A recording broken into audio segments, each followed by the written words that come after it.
আসসালামু আলাইকুম রহমতুল্লাহ বরকাত। আপনারা সবাই অবগত আছেন, অবশ্যই ভারত পাকিস্তান এখন একটা যুদ্ধের মধ্যে। এখন 12টা 45। এখন তাদের অবস্থা খুব ভয়াবহ। তারা পরস্পরের প্রতি গুলি বিনিময় করতেছে এবং এয়ার অ্যাটাক হচ্ছে, ড্রোন হামলা অ্যাভেলেবেল হচ্ছে।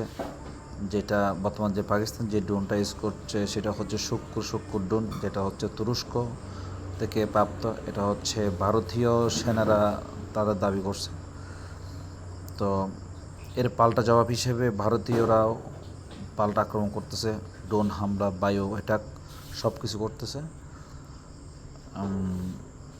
সবচেয়ে বড় বিষয় হচ্ছে যে কোনো সময় বাংলাদেশে হামলা হতে পারে, কারণ অলরেডি 4 থেকে 5টা চ্যানেল বন্ধ হয়ে গেছে ভারতে, যেটা 71 টিভি, সময় টিভি, আরও কয়েকটা টিভি বন্ধ হয়ে গেছে।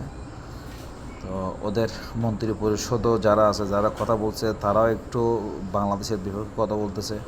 যে কোনো সময় বাংলাদেশে হামলা হতে পারে। মাননীয় সেনাপ্রধান,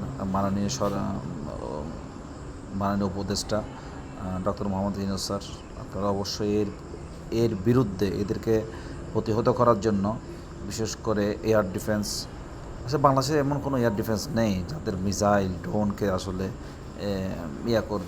প্রতিহত করবে। তারপরেও বাংলাদেশ যারা সামরিক আছে তাদেরকে অবশ্যই নিজ নিজ জায়গায় একটা প্রতিরক্ষা অবস্থানে থাকার আহ্বান জানাচ্ছে। তা আল্লাহ ভরসা, দেখা যাক। আমরা সবাই আল্লাহ পাক আমাদের এই দেশ, মাটি ও মানুষকে রক্ষা করুক। তো এখন একটা পদক্ষেপ নেওয়া দরকার, আমি যেটা আশা করি। মাননীয় সেনাপ্রধান, আপনি অবশ্যই সব বাহিনীকে নিয়ে, উপদেষ্টাদের নিয়ে একটু মিটিং বসে আসলে একটা পদক্ষেপ নেওয়া খুব জরুরি।